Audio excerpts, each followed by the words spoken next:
Ever been in line at the grocery store when someone decides they're too important to wait their turn? Yeah, that happened to me. I was halfway through unloading my cart when this elderly lady started putting her groceries on the belt, right behind mine, like I was invisible. She thought she could rush me. But by the time I was done, she was the one sweating with regret. If you've ever dealt with someone cutting in line, interrupting you, or just acting like basic manners don't apply to them, hit that like button right now. Because this is slow burn, sweet, petty revenge at its finest. It was supposed to be a simple grocery run. Saturday afternoon, the store was packed.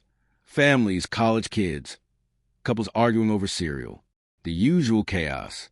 I'd finally finished grabbing everything I needed and pulled into the checkout line. My cart was full. Fresh produce, a week's worth of meals, a couple of impulse snacks. I started unloading everything onto conveyor belt. You know the rhythm. Reach, lift, place, repeat. It's like checkout choreography. Then, halfway through, I noticed movement in my peripheral vision. An elderly woman, mid to late 60s, pearls, floral scarf, that don't test me expression, started unloading her groceries right behind mine. Not just setting them down either. She was sliding them forward, like she was racing me to the scanner. At first, I thought maybe she just didn't realize. Maybe she didn't see I still had half a cart left. So I smiled and said, "Oh, excuse me, I'm still unloading." She looked right at me, paused, then muttered something under her breath like, "You're taking forever," and just tugged her items slightly back while the belt kept rolling.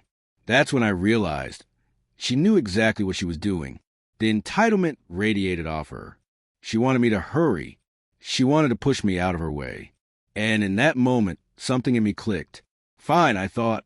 If she wants to test my patience, I'll show her how slow I can really be. Turning point, the decision. I could have ignored it. I could have rushed through and been done. But I was tired of rude people treating everyone else like background noise. So I decided right then, I'm going to savor this checkout, like a fine wine. First, I picked up the smallest, most awkwardly shaped items, one by one.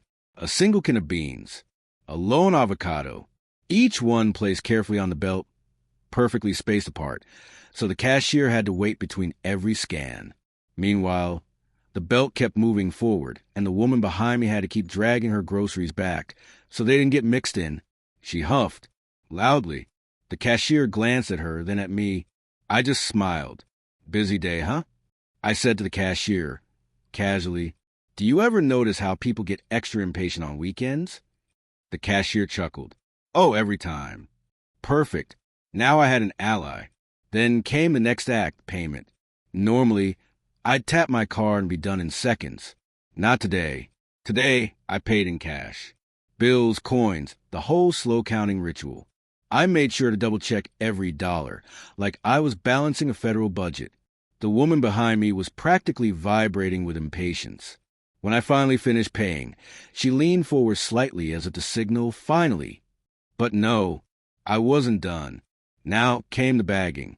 I carefully placed each item into my reusable bags, like I was playing Tetris on expert mode. Nothing crushed, nothing rushed. I paused to adjust away the bags. I even repacked one because it didn't feel right. The line behind her was starting to grow. You could almost feel her embarrassment turning into anger. When I finally zipped the last bag and put in my cart, I turned to her. Our eyes met. I gave her a polite, almost friendly smile. "Have a nice day," I said. Her face was red. She muttered something under her breath.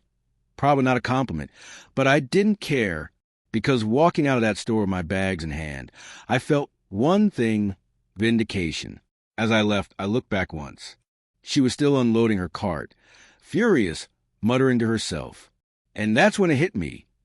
People I could rely on, everyone else staying polite, staying quiet, staying out of the way. But the moment you decide not to play along, they crumble. That tiny, petty act of resistance, it felt amazing. Sometimes revenge doesn't need to be elaborate or cruel. Sometimes justice looks like taking your time, making eye contact, and letting someone stew in the discomfort they created. It's not about payback. It's about balance. And that day, balance was restored. If this story made you smile, or if you've ever been stuck behind a rude, impatient shopper, hit that like button and drop a comment below. Tell me, what's the most satisfying petty revenge you've ever pulled off? And don't forget to subscribe for more Reddit revenge stories that prove karma doesn't need to be loud to be powerful.